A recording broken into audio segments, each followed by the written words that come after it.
Assalamualaikum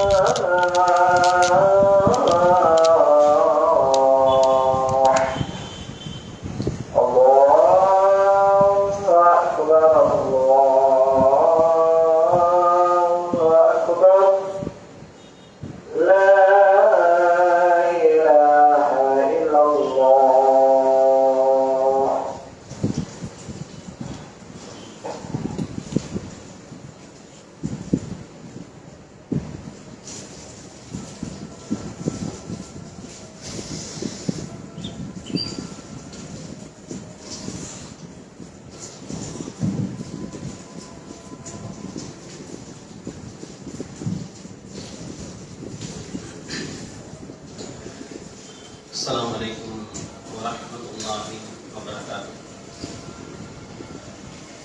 Innal hamdalillah nahmaduhu wa nasta'inuhu wa nastaghfiruhu wa na'udzu billahi min shururi anfusina wa min sayyiati a'malina. May yahdihillahu fala mudilla lahu wa may yudlilhu fala hadiya lahu. وأشهد أن لا إله إلا الله وأشهد أن محمدا عبده ورسوله أما بعد. قال نبينا صلى الله عليه وسلم إن أصدق الحديث كتاب الله وأحسن الحديث هدي محمد صلى الله عليه وسلم وشر الأمور محدثاتها وكل محدثة بدعة وكل بدعة ضلالة وكل ضلالة في النار. أعوذ بالله من الشيطان الرجيم. بسم الله الرحمن الرحيم. يا أيها الناس اتقوا ربكم الذي خلقكم من نفس واحدة وخلق منها زوجها وبث منهما رجالا كثيرا ونساء واتقوا الله الذي تساءلون به والأرحام إن الله كان عليكم رقيبا. يا أيها الذين آمنوا اتقوا الله حق تقاته ولا تموتن إلا وأنتم مسلمون. يا أيها الذين آمنوا اتقوا الله وقولوا قولا سديدا يصلح لكم أعمالكم ويغفر لكم ذنوبكم ومن يطع الله ورسوله فقد فاز فوزا عظيما. رب اشرح لي صدري ويسر لي أمري واحلل عقدة من لساني يفقهوا قولي. கண்ணியத்திற்குரிய எல்லாம் வல்ல அல்லாஹ் ஜல்ல ஷானஹு தஆலாவின் நல்லடியார்களே, நம்ம எல்லாம் இந்த உலகத்தில் முஸ்லிம்களாக பிறக்க வைத்து நம்மை வாழச் செய்து நம்மை பாதுகாத்து கொண்டிருக்கக்கூடிய ஏக நாயன் அல்லாஹுக்கே எல்லா புகழும். அவனுடைய அன்பும் அருளும் அவனுடைய சாந்தியும் சமாதானமும் அனைத்து இறை தூதர்களின் மீதும் நம் உயிரை விட மேலாக நேசிக்கக்கூடிய அண்ணலம் பெருமகனார் ஸல்லல்லாஹு அலைஹி வஸல்லம் அவர்களின் மீதும் அவர்களுடைய சொல் செயல்களை தன்னுடைய வாழ்க்கையில் என்ற அளவுக்கு பின்பற்றி வாழ்ந்து மறைந்த உத்தம சத்திய சஹாபாக்களின் மீதும் சஹாபிய பெண்மணிகள் மீதும் இன்னும் நாட்களிலேயே சிறந்த நாளாக இருக்கக்கூடிய இந்த ஜும்மாவுடைய நன்னாளிலே நம்மை படைத்த இறைவனை வணங்க வேண்டும் என்ற உயர்தரமான நோக்கத்தோடு இங்க வந்திருக்கக்கூடிய நம் அனைவர்களின் மீதும் அல்லாஹ்வுடைய அன்பும் அருளும் சாந்தியும் சமாதானமும் என்றென்றும் நீங்காமல் நின்று நிலவட்டுமா. கண்ணியத்திற்குரிய சகோதரர்களே, இந்த வாரம் ஜும்மா உரை எதற்காக படைக்கப்பட்டோம் என்கிற தலைப்பில் சில செய்திகளை பார்க்க இருக்கின்றோம். நம்மில் நிறைய நபர்கள் எதற்காக நம்மை அல்லாஹ் தஆலா படைத்திருக்கான்னு சொல்லி கேட்டா, நல்ல முறையில வாழணும், குடும்பம் மனைவி மக்களோட சந்தோஷமா இருக்கணும் அப்படின்னு சொல்லுவாங்க. இன்னும் சிலர் சொல்லுவாங்க, அல்லாஹ் நம்மளை படைச்சது சந்தோஷமா இருக்கணுங்கிறதுக்காக படைச்சிருக்கான்னு சொல்லுவாங்க. அறியாமையின் காரணமாக சொல்லுவாங்க. ஆனா அல்லாஹ் தன் திருமறையிலே சொல்லுகின்றான், வமா ஹலகத்துல் ஜின்ன வல் இன்ஸ இல்லா லியஅ்புதூன். மனிதர்களையும் ஜின்களையும் என்னை வணங்குவதற்காகவே அன்றி வேறு எதற்காகவும் நான் படைக்கவில்லை என்று படைத்த ரப்புல் ஆலமீன் தன் திருமறையிலே சொல்கிறார். அல்லாஹ் எதுக்கு படைச்சிருக்கான் நம்மள? அவனை வணங்க வேண்டும் என்பதற்காகத்தான் படைச்சிருக்கேன்னு அல்லாஹ் சொல்றான். நம்ம இந்த பூமிக்கு வந்தது சந்தோஷமா வாழணும், மனைவி மக்களோட இருக்கணும், தப்பு கிடையாது. முதன்மை நோக்கம் என்ன? நம்மை படைத்த இறைவன் நம்மிடம் பேசுகின்றான், உன்னை நான் படைத்ததே என்னை வணங்குவதற்காகத்தான் படைத்தேன்னு சொல்றான். அவனை வணங்கக்கூடிய விஷயத்தில் நம்முடைய நிலை இன்றைக்கு எப்படி இருக்கின்றது? நம்முடைய சமுதாயத்துடைய நிலை இன்றைக்கு எப்படி இருக்கின்றது? நிறைய நபர்கள் வாரத்திற்கு ஒரு முறை ஜும்மாவுடைய தொழுகை நிறைவேற்றி விட்டோம் என்று சொன்னால் இறைவனுக்கு செய்ய வேண்டிய கடமைகளை நான் பூர்த்தி செய்து விட்டேன் என்று ஒரு சிலர் நினைத்துக் கொண்டோம். வருடத்திற்கு ஒரு மாதம் ரமலானுடைய மாதம் வந்து விட்டால் அந்த ரமலானுடைய மாதத்தில் வருடம் பூரா தொழவில்லை, இறைவனை வணங்கவில்லை, அந்த ரமலானுடைய மாதம் ஒரு மாதம் அடைந்து விட்டால் பள்ளிவாசலே எதிர்த்து கிடப்போம். நம்மில சிலர், எல்லாரையும் சொல்லல, சிலர் அந்த 30 நோன்பு முடிந்தவுடன் அடுத்தது பள்ளிவாசல் எங்க இருக்குன்னு தெரியும். எதுக்காக அல்லாஹ் படைச்சிருக்கான்? அவனை வணங்கணுங்கிறதுக்காக படைச்சிருக்கான். ஆனா இன்றைக்கு நாம் என்ன நினைத்துக் கொண்டிருக்கோம் தெரியுமா? ஜும்மாவுடைய தொழுகை நான் நிறைவேற்றி விட்டேன், இறைவனுக்கு செய்ய வேண்டிய வணக்கத்தை நான் பூரணப்படுத்தி விட்டேன் என்று நினைத்துக் கொண்டிருக்கின்றோம். ரமலானுடைய மாசம் வந்தால் அந்த ஒரு மாத காலம் இறைவனை நான் வணங்கி விட்டேன், இறைவனுக்கு செய்ய வேண்டிய அந்த வணக்க வழிபாடுகள் நான் நிறைவு செய்து விட்டேன் என்று நினைத்துக் கொண்டிருக்கின்றோம். இன்றைக்கு வெள்ளிக்கிழமை ஜும்மாவுடைய நாள், நிரம்பாத பள்ளிவாசல்களே கிடையாது. எல்லோரும் ஜும்மாவுடைய நாள் வந்தால் இன்றைக்கு இறைவனை வணங்க வேண்டும், ஜும்மாவுடைய தொழுகை நிறைவேற்ற வேண்டும் என்று நிறைய பள்ளிவாசல்களில் தொழுவதற்கு இடம் இல்லை. சில பள்ளிவாசல்ல இறைவனை வணங்குவதற்காக இடம் இல்லாம காலணிகள் இருக்குல்ல, அந்த காலணிகளை எல்லாம் அப்புறப்படுத்தி விட்டு அந்த இடத்துல நின்று வணங்குது சமுதாயம். அந்த ஜும்மாவில் இருக்கக்கூடிய அந்த இறையச்சம், ஜும்மாவில் கேட்கக்கூடிய இறைவன் அசருக்கு கேட்க மாட்டாங்க. ஜும்மாவில் அல்லாஹ் வணங்கணும்னு வரணும் இல்லைங்க, அசருக்கு எல்லாம் கேட்பானே. ஜும்மாவுக்கும் அசருக்கும் எவ்வளவு நேரம் இடைவேளை? 2 மணி நேரம் தான். 2 மணிக்கு முடிச்சு வீட்டுக்கு போனா 4 மணிக்கு அசர் வந்தாச்சு. ஜும்மாவில் வரக்கூடிய இந்த கூட்டம் அசருக்கு வருவது கிடையாது. அல்லாஹ் நாளைக்கு மறுமையில கேட்டா என்னங்க சொல்லுவோம்? யா அல்லாஹ் உனக்கு ஜும்மாவுடைய தொழுகையை நான் பூரணப்படுத்தி விட்டேன் யா அல்லாஹ் என்று சொன்னா அசருக்கு எல்லாம் கேட்க மாட்டாங்க. அல்லாஹ் கேட்பானே. அவனை வணங்க வேண்டும் என்பதற்காக நம்மை படைத்திருக்கின்றான். இன்றைக்கு பெரும்பாலான நபர்கள் சுபுகு தொழுகை இல்லை. அல்லாஹ்வுடைய தூதர் அவர்கள் சொல்கிறார்கள், மன் ஸல்ல சுபுக ஃபஹுவ ஃபீ திம்மத்தில்லாஹ், யார் ஒருவர் சுபுகுடைய தொழுகையை நிறைவேற்றுகிறார்களோ அவர் அல்லாஹ்வுடைய பாதுகாப்பின் கீழ் வந்து விட்டார். இன்றைக்கு நான் சுபுகு தொழுகிறேன்னு சொன்னா அல்லாஹ்வுடைய பாதுகாப்பு எனக்கு இருக்குன்னு அர்த்தம். எத்தனை பேர் அல்லாஹ்வுடைய பாதுகாப்பை பெற்றவர்களாக அமர்ந்திருக்கின்றோம்? யோசித்து பாருங்க. நாளைக்கு அல்லாஹ் கேட்பானே, ஜும்மா தொழுகையை நிறைவேற்றி விட்டால் போதுமாங்க? நம்முடைய நிலை எப்படி இருக்கின்றது? சுபுகு இல்ல. ஜும்மாவில் நிரம்பி வெளியில் பள்ளிவாசல், சுபுகுக்கு பார்த்தா விரல் விட்டு எண்ணக்கூடிய அளவுக்கு தான் நிலைமை இருக்குது. அசருக்கு பார்த்தாலும் சொன்னா தனியா முவாத்தின் பாங்கு சொல்லிட்டு யாராவது வருவாங்களா தொழுகைக்கு, ஜமாத்தோட தொழுதுக்கலாம் அப்படின்னு சொல்லி எதிர்பார்க்கக்கூடிய நிலை இருக்கின்றது இன்றைக்கு சமுதாயத்துல. அல்லாஹ் நாளைக்கு மறுமையில கேட்டா என்ன சொல்லுவோம்? மறுமையில முதல் கேள்வி தொழுகை தான். தொழுகையே என்று கேட்டால் அந்த தொழுகை நான் பாஸ் மார்க் வாங்கினாதான் அடுத்த கேள்வி, இல்லன்னா இல்ல. சஹாபாக்கள் எப்படி இருந்தாங்க தெரியுமா தொழுகையில? எல்லா பயானையும் கேட்கிறோம், படிப்பினை என்ன? 40 வயசு எனக்கு ஆச்சுன்னு சொன்னா 10 வயசு கழிச்சிருங்க, சின்ன பருவம், சிறிய பருவம் விட்டுருங்க. 30 வயசு ஆச்சு, ஒரு வருடத்துக்கு 52 ஜும்மா கேட்டிருக்கோம். இந்த 52 ஜும்மால எத்துணை முறை தொழுகை பற்றி வலியுறுத்தப்பட்டது. நம்ம மாற்றம் வந்திருக்குதா? இல்லையேங்க. அல்லாஹ்வுடைய தூதர் சொல்றாங்க, நல்ல முஸ்லிம் எப்படி இருப்பார்கள் தெரியுமா? சமியனா வ அதானா, நல் உபதேசங்களை செவிதாழ்த்தி கேட்டார்கள் என்று சொன்னார். சமியனா வ அதானா, செவியுற்றோம் கட்டுப்பட்டோம். சும்மா கேட்டு கடந்து போகக்கூடாது.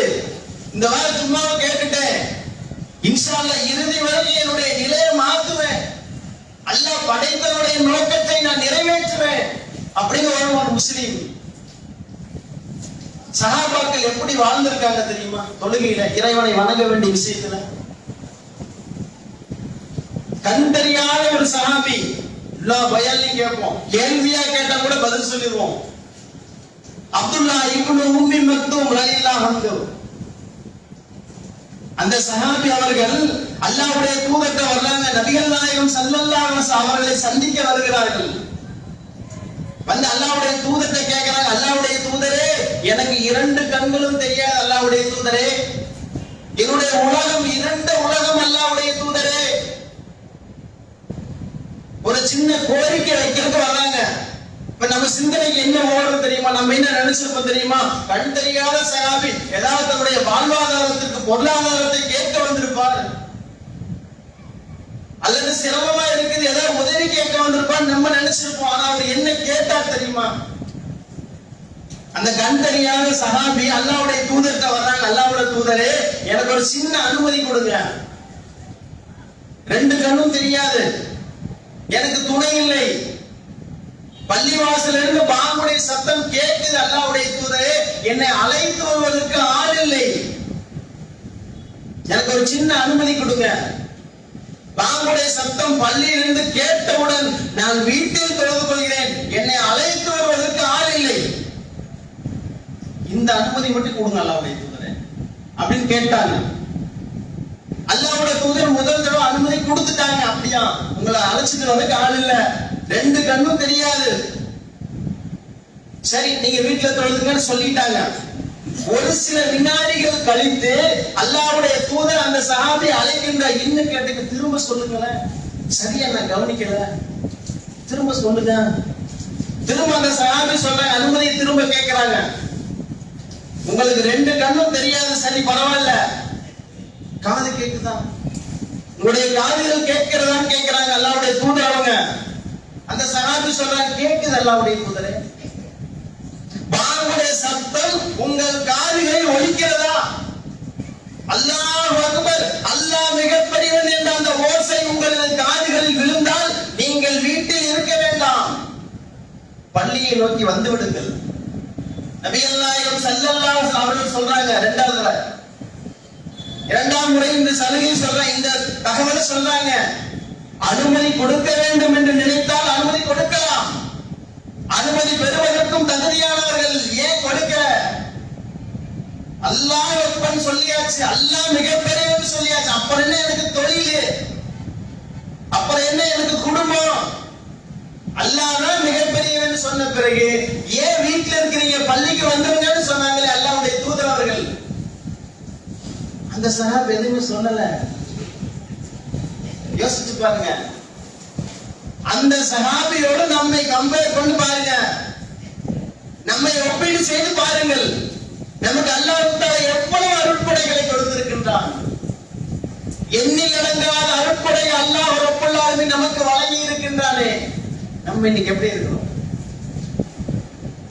அந்த சஹாபி கண்ணு தெரியலங்க, வந்து தொழுகைக்கு அனுமதி கேட்டாங்க, கிடைக்கல, வர சொல்லிட்டாங்க அல்லாஹ்வுடைய தூதர். அவங்க நம்ம ஒப்பீடு செஞ்சு பாருங்க, இன்றைக்கு கண்கள் இருந்தும் குருடர்களாக இன்றைக்கு நாம் வாழ்ந்து கொண்டிருக்கின்றோம். இறைவனை வணங்க வேண்டிய விஷயத்தில் ஜீரோவாக இருக்கின்றோம். வாரத்திற்கு ஒரு முறை தொழுது விட்டால் போதுமா? அல்லாஹ் நாளைக்கு கேட்பானே, என்னங்க பதில் சொல்லுவோம்? அந்த சஹாபி நாளைக்கு மறுமையை அல்லாஹ் வரவழைப்பான், நம்மையும் வரவழைப்பான்.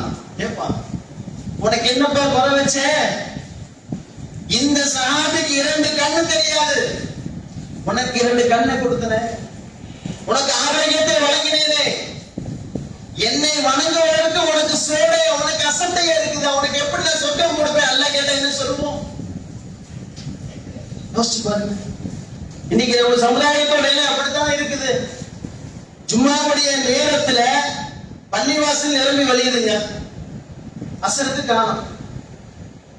அதிகபட்சம் ஒரு சப்ப வந்துட்டா பெரிய விஷயம். இமாம் சொல்லுவார், பரவாயில்ல, நம்ம எதிர்பார்த்ததை விட அதிகமா வந்துட்டாங்க. இருக்கா இல்லையா? நாளைக்கு மறுமையிலே முதல் கேள்விக்கு நம்ம தயாரா இருக்கிறோமா? இல்லையே. அல்லாஹ்வுடைய தூதர் அவர்கள் இருக்காங்க, நபிகள் நாயகம் ஸல்லல்லாஹு அலைஹி அவர்கள் இறையச்சத்தில் எப்படி இருந்தார்கள் தெரியுமா? இறைவனை வணங்க வேண்டிய விஷயத்தில் எப்படி வாழ்ந்தார்கள் தெரியுமா? நமக்கு அல்லாஹ்வுடைய தூதர் அழகிய முன்மாதிரி அல்லாஹ் தஆலா சொல்றானே, எல்லா விஷயங்களும் அல்லாஹ்வுடைய தூதர் அழகிய முன்மாதிரி இருக்கின்றது. இறைவனை வணங்க வேண்டிய விஷயத்தையும் அல்லாஹ்வுடைய தூதரிடம் முன்மாதிரி இருக்கின்றது. எப்படி இருந்தார்கள்? இரவு முழுவதும் அல்லாஹ்வுடைய தூதர்கள் நின்று வணங்குவார்கள். நான் சொல்வது இரவு முழுவதும் சொன்னா பரவான தொழுகை கிடையாது, சுன்னத்தான தொழுகை. சுன்னத்தான தொழுகை இரவு முழுவதும் அல்லாஹ்வுடைய தூதர் நின்று வணங்குவார்கள். அல்லாஹ்வுடைய தூதருடைய கால்கள் எல்லாம் வீங்கிவிடும்.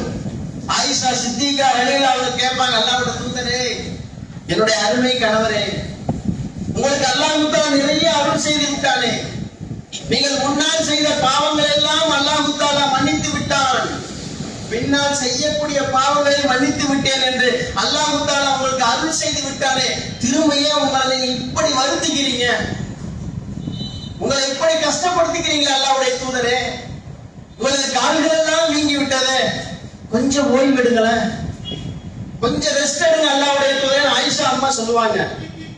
அல்லாஹ்வுடைய தூதர் என்ன சொல்லுவாங்க தெரியுமா? ஆயிஷாவே, என்னை படைத்த ரப்புல் ஆலமீனுக்கு நான் நன்றியுள்ள அடியாராக இருக்க வேண்டும் என்று ஆசைப்படுகிறேன் ஆயிஷாவேன்னு சொல்லுவாங்க. இன்றைக்கு பரவான தொழுகையில் நம்ம சீரோவா இருக்கு. சுன்னத்தான தொழுகையில கால் வீங்கினாலும் பரவாயில்ல, என்னை படைத்த ரப்புல் ஆலமீனிடம் நான் நன்றியுள்ள அடியாராக இருக்க வேண்டும் ஆசைப்படுறேன்னு சொன்னாங்க அல்லாஹ்வுடைய தூதர். அவங்க ஒரு நாளைக்கு எத்தனை 5 வக்து, ஒரு வக்துக்கு 10 நிமிஷம், 1 மணி நேரம் அல்லாஹ்வை நாம் வணங்கவில்லை என்று சொன்னால் நாம் எல்லாம் என்ன முஸ்லிம்? அல்லாஹ்வுடைய தூதர் சொன்னாங்களே, இறை நம்பிக்கையாளனுக்கும் இறை மறுப்பாளனுக்கும் உள்ள வேறுபாடே தொழுகைதான். இறை நம்பிக்கையாளர் என்ன செய்வான்? தொழுகையுடைய அந்த நேரம் வந்தால், வக்துடைய அந்த நேரம் வந்தால் இறைவனை வணங்க வேண்டும் என்பதற்காக வருவார்கள் இறை நம்பிக்கையாளர்கள். இறை மறுப்பால் என்ன செய்வாங்க? வணங்கணுங்கிற எந்த கட்டாயம் கிடையாது, கண்டுக்காம விட்டுருவாங்க. தொழுகையை நம்ம எப்படி இருக்கிறோம்? நம்முடைய இறுதி நிலை எப்படி இருக்கணும்? இறையச்சத்தோடு வாழ்ந்தோடு வைங்க, மறுமையில வெற்றி வரலாம். நம்முடைய நிலை ரொம்ப மோசமா இருக்குது. சுபுக்கு ஆளை காணோம். சுபுக்கு ஒவ்வொரு பள்ளிவாசலும் போனா ஆளை காணோம். நிறைய நபர்கள். அதிலே குறிப்பா சொல்லணும்னு சொன்னா, இன்றைக்கு இருக்கக்கூடிய இளைஞர்கள், இளைஞர் பட்டாளம் எங்க போச்சுன்னே தெரியல. நாளைக்கு எல்லாம் மறுமையில கேட்டா என்ன சொல்லுவோம்? தொழுகை பத்தி தாங்க கேட்பான். அல்லாஹ்வுடைய தூதர் கால் வீங்கிறவே நின்று வணங்கினாங்க. கண் தெரியாத சஹாபி, கண்கள் இல்லை என்று சொன்னாலும் அல்லாஹ்வை வணங்க வேண்டிய விஷயத்தில் எப்படி இருந்தார்கள்? அதே கண்களை வச்சுக்கங்க. இன்னைக்கு நம்ம அந்த சஹாபி நம்மை கம்பேர் பண்ணி பாருங்க. நமக்கு இன்னைக்கு கண் இல்லைன்னு சொல்லி 1 மணி நேரம் நம்ம இங்க வாழ முடியுமா? பக்கத்துல பஸ் ஸ்டாண்ட் இருக்குது, எனக்கு கண்ணு இல்லைன்னு நினைச்சிட்டு வாகனத்துல பக்கத்துல பஸ் ஸ்டாண்டுக்கு போக முடியுமா? அதிகபட்சம் பஸ் ஸ்டாண்டுக்கு போறதுக்கு ஒரு 3 நிமிஷம் ஆகுமா? ஒரு 5 நிமிஷம் ஆகுமா? ஒரு 5 நிமிடம் நம்முடைய வாகனத்துல உட்கார்ந்து பக்கத்தில் உள்ள அந்த பஸ் ஸ்டாண்டுக்கு போக முடியாது. கண்ணை மூடிட்டு போனா நீங்க பின்னாடி ஆம்புலன்ஸ் வரும். என்ன சொல்லுவாங்க தெரியுமா? பாய் என்னமோ சாதனை பண்ணாரு, கண்ணு அல்லாஹ் கொடுத்துருக்கான்ல, கண்ணு இல்லைன்னு நினைச்சிட்டு பஸ் ஸ்டாண்டுக்கு போயிருக்காரு, பின்னாடியே 108 போகுதுப்பா. ஜிஹெச் கூட்டு போறாங்க, அநேகமா இன்னைக்கு போஸ்ட்மார்டம். நிலம் இருக்கா இல்லையா? கண்கள் இல்லாமல் இறைவனை வணங்க வேண்டிய விஷயத்தில் சஹாபாக்கள் எப்படி திகழ்ந்தார்கள், அல்லாஹ்வுடைய தூதர்கள் எப்படி வாழ்ந்தார்கள். அல்லாஹ்வுடைய தூதர்கிட்ட ஒரு நபர் வர்றாங்க. அல்லாஹ்வுடைய தூதரே, அல்லாஹ்வுக்கு பிடிச்சமான செயல் இருக்கும்ல, சஹாபாக்கள் எப்படி வாழ்ந்திருக்காங்கன்னு பாரு. அல்லாஹ்வுடைய தூதரே, அல்லாஹ்வுக்கு மிகவும் பிடிச்சமான செயல் அது. அல்லாஹ்வுடைய தூதர் சொல்றாங்க, அஸ்ஸலாத்து வத்திகா, தொழுகை அதனுடைய நேரத்தில் தொழுப்பா, அது அல்லாஹ் விரும்புறான்னு சொல்றாங்க. அல்லாஹ்வுக்கு எதை பிடிக்கும், அல்லாஹ்வுடைய தூதருக்கு எதை பிடிக்கும், எப்படி வாழ்ந்திருக்காங்க சஹாபாக்கள். இன்னைக்கு தொழுகையில ஜீரோவா இருக்கிறோம். என்ன மிகுந்த மனவேதனையா இருக்குது.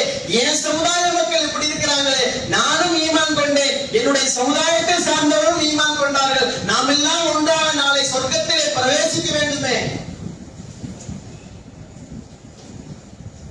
அல்லாஹ் நாளைக்கு கேட்டா என்ன சொல்லுவோம்? முதல் கேள்வியிலே அவுட் ஆயிட்டா அவ்வளவுதான், முடிஞ்சு.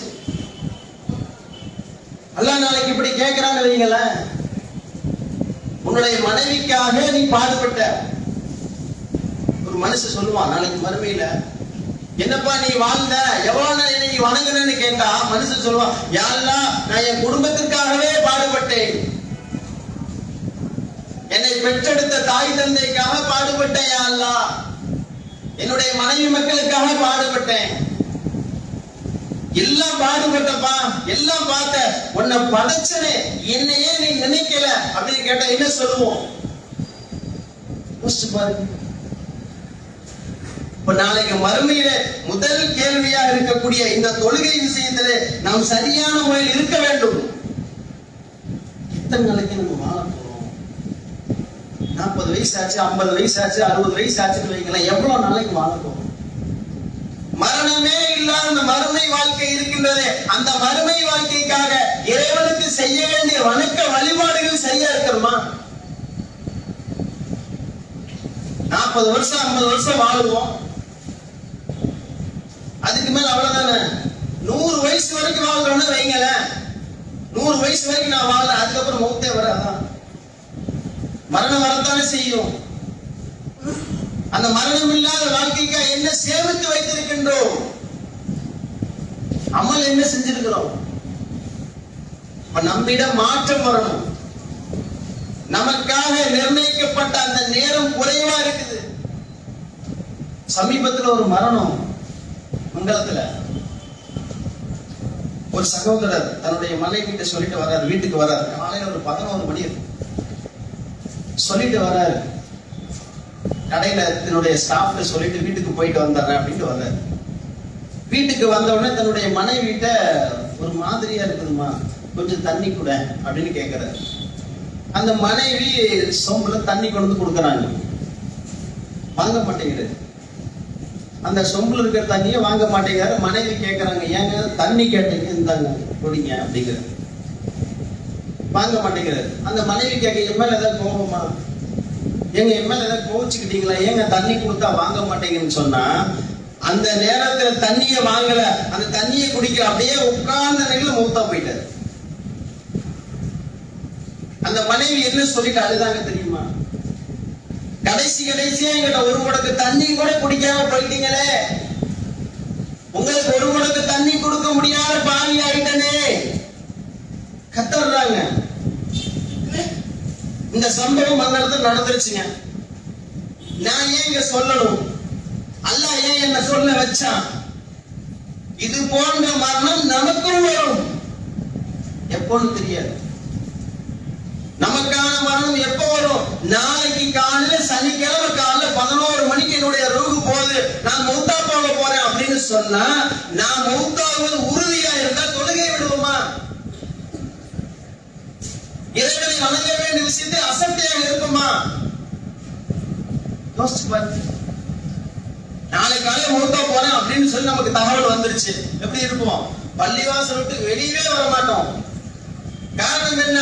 அங்க மௌத்தா போயிட்டு அவ்வளவுதான் முடிஞ்சுப்பா, எதையுமே கொண்டு போக முடியாது. மறுமைக்கு என்ன சேமிக்கணும்? நான் நிறைய திக்ர் செஞ்சுக்கிறேன், நிறைய இறைவனை வணங்கிக்கிறேன். ஏன் தெரியுமா? நாளை காலையில 11 மணிக்கு மௌத்தா போக போறேன் அப்படிங்கிற என்ன வரும் இல்ல? இப்ப நம்ம என்ன நினைச்சிட்டு இருக்கிறோம்? நமக்கு மௌத்து வராது, வயசான பிறகுதான் மௌத்து வரும், வயசான பிறகு நாம இபாதத் செஞ்சுக்கலாம், வயசான பிறகு பள்ளிவாசலுக்கு எதிர்த்து கிடந்து நம்ம நினைச்சிட்டு இருக்கிறோம். நம்மை சுற்றி நடக்கக்கூடிய திடீர் மரணங்கள் எல்லாம் நமக்கு மிகப்பெரிய படிப்பனையாக இருக்கின்றது. இன்றைக்கு அந்த சகோதரர் இறந்து விட்டால் நாளைக்கு நாம் இறக்க போகின்றோம். நிலையான வாழ்க்கைக்காக என்ன சேமித்து வைத்திருக்கின்றோம்? இறைவனை வணங்க வேண்டிய விஷயத்தில் எப்படி வாழ்ந்து கொண்டிருக்கின்றோம்? அல்லாஹ்வுடைய தூதர் சொன்னாங்களே, நல்ல இறை நம்பிக்கையாளரிடம் மாற்றம் வரணும் என்று. இந்த வரைக்கும் எப்படியா இருந்துட்டங்க, இனி எப்படி இருக்க போறோம்? இதுவரைக்கும் என்னுடைய வாழ்க்கையில கவனக்குறைவோ மனிதன் அடிப்படையில கவனக்குறைவு இருந்துட்டேன். இன்னி எப்படி இருக்க போறோம்? என்னுடைய வாழ்க்கையில் நான் மௌத்தாகிற வரைக்கும் ஒரு நேர தொழுகை விட மாட்டேன். என்ன ஆனாலும் சரி, தொழில் போனாலும் சரி, என்ன ஆனாலும் சரி, என்னை படைத்த இறைவன், என்னை படைத்தனுடைய நோக்கம் அவனை வணங்க வேண்டும் என்பதற்காக படைத்துள்ளான். அப்படி என்னை படைத்த இறைவனுக்கு நன்றியுள்ள ஒரு அடியாராக நான் வாழ்வேன் என்ற அந்த உறுதியோடு, அந்த உறுதியோடு இருந்து மரணித்தோடு செய்ய மறுமையில வெற்றி பெறலாம். அப்படி நாம் அனைவரும் நல்ல ஒரு இறைச்சவாதிகளாக இந்த ரமலான், வரக்கூடிய ரமலான் இருக்குது, ஒரு சில நாட்கள்ல வந்து ரமலான் எப்படி இருக்குது தெரியுமா நிலைமை? இந்த முதல் நாள், இரண்டாம் நாள், மூன்றாம் நாள் பார்த்தா ஃபுல்லா இருந்த பள்ளிவாசல். ஒரு வாரம் கழிச்சு அப்படியே இந்த போனுக்கு சார்ஜ் கொஞ்சம் கொஞ்சமா பேட்டரி லோவாகிற மாதிரி 5 சப்பு 10 சப்பு நின்று 2 சப்புல வந்து நிக்குது. 20வது நோம்புல பார்த்தா ஆனையே காணும், அரை சப்பு இருக்கு. அல்ல நாளைக்கு கேட்பானுங்க, என்னங்க சொல்ல போற? என்ன உன்னை படைச்சனப்பா, என்ன கரெக்டா வணங்குறியா? என்னுடைய இறை தூதர், முன்பின் பாவங்கள் மன்னிப்பு பெற்ற இறை தூதர் அவர்கள். அல்லாஹ்வுடைய தூதர் இருக்காங்கல்ல, முன்னால் செய்த பாவங்கள் எல்லாம் அல்லாஹ் தஆலா மன்னித்து விட்டான், பின்னால் செய்யக்கூடிய பாவங்களை அல்லாஹ் தஆலா மன்னித்து விட்டான். அல்லாஹ் சொல்லுவான், என்னுடைய இறை தூதர் முன்பின் பாவங்கள் மன்னிப்பு பெற்ற இறை தூதர், அவருடைய கால்கள் வீங்கும் அளவுக்கு என்னை வணங்கினாரு, நீ எப்படி இருந்த? அல்லாஹ்வுடைய தூதரோட முன்மா இருக்குன்னு சொல்றேன், நீ எப்படிப்பா இருந்தான்னு கேட்டா என்ன சொல்லுவோம்? அப்ப நாம் எதை கேட்டோமோ அந்த அடிப்படையில் நம்முடைய வாழ்க்கையை அமைத்து மறுமையிலே வெற்றி பெறக்கூடிய நன்மக்களாக அல்லாஹ் தஆலா உங்களையும் என்னையும் ஆக்கி அருள்புரிவானாக. வாஹிரு தஅவானா அல்ஹம்துலில்லாஹி ரப்பில் ஆலமீன். அஸ்ஸலாமு அலைக்கும் வரஹ்மத்துல்லாஹி வபரகாத்துஹு.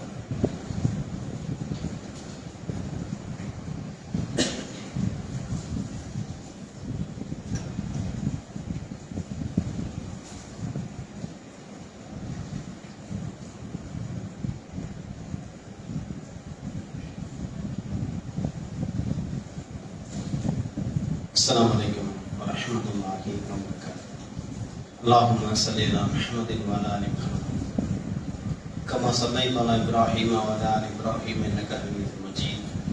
اللهم بارك على محمد وعلى آل محمد كما باركت على إبراهيم وعلى آل إبراهيم إنك حميد مجيد. போட்டு அதிகமாக இருக்கு, கொஞ்சம் முன்னாடி வந்துருங்க, பின்னாடி உங்களுக்கு சலாம்.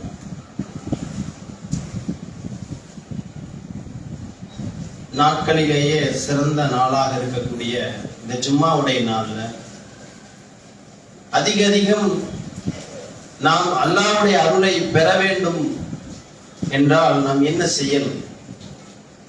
அதற்கும் அல்லாஹ்வுடைய தூதர் நமக்கு வழிகாட்டுறாங்க.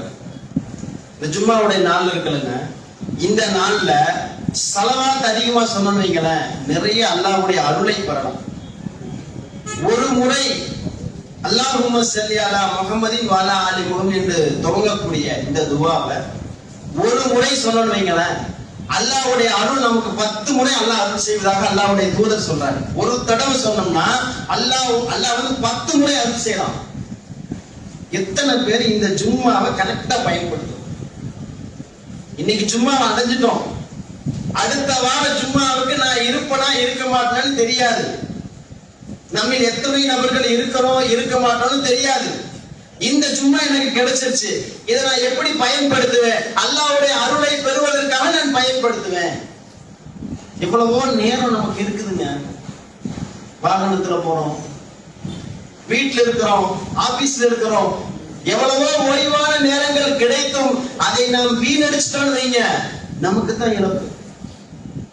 இந்த ஸலவாத்தை ஒரு முறை சொன்னோம்னு சொன்னா அல்லாஹ் 10 முறை அருள் செய்யலாம். இன்னைக்கு 100 முறை நான் சொல்லிட்டேன்னு சொன்னா 1000 முறை அல்லாஹ் தான் எனக்கு அருள் செய்யலாம். அல்லாஹ்வுடைய அருள் இருந்தா போதுங்க, வேற என்னங்க வேணும்? அல்லாஹ் எனக்கு அருள் செஞ்சுட்டானா அதை விட வேற ஏதாவது வேணுமா? கோடி ரூபாய் கொடுக்கல, வேண்டாம், அல்லாஹ்வுடைய அருள் இருந்தா போதும். அப்ப என்ன செய்யணும்? இந்த ஜும்மாவுடைய நாளை பயனுள்ளதாக மாத்தணும். ஃப்ரீயா சும்மா இருக்கக்கூடிய நேரங்கள்ல மனசுக்குள்ள சொல்லிக்கிட்டே இருக்கலாம், வாகனத்துல போகும்போது சொல்லலாம். அல்லாஹ்வுடைய அருளை நிறைய பெறக்கூடிய நன்மக்களாக அல்லாஹ் தஆலா நம் அனைவரையும் ஆக்கி அருள் புரிவானாக. கூடுதலாக இன்றைய ஜும்மா வசூல் நம்முடைய காதர்பேட்டை மர்கஸுக்காக பராமரிப்பு பணிகளுக்காக வசூல் செய்யறாங்க. எல்லா பக்கமும் இதே நிலைதான். பள்ளியை பராமரிக்கணும் பாவா, வசூல் கொடுங்க. இமாமுக்கு சம்பளம் கொடுக்கணும் பாவா, வசூல் கொடுங்க. கேட்காத எந்த பள்ளியும் கிடையாது என்று சொல்லக்கூடிய அளவுக்கு அல்லாஹ்வுக்காக கேட்கிறாங்க. என்ன செய்யணும்? அல்லாஹ்வுக்காக நீங்க பணிகள் செய்றீங்க, பள்ளியை பராமரிக்கிறீங்கன்னு சொன்னா தாராளமா கொடுக்கணும். சமீபத்துல பொள்ளாச்சியில ஒரு வயதான மூதாட்டி பள்ளிவாசல் கட்டுமான வசூலுக்காக நாங்க போறோம். வீடு வீடா போகும்போது நிறைய வீட்டுல கேட்கணும். சில பேர் கொடுக்கறாங்க, சில பேர் கொஞ்சம் பெரிய தொகை கொடுக்குறாங்க, சில பேர் சின்ன தொகை கொடுக்கறாங்க.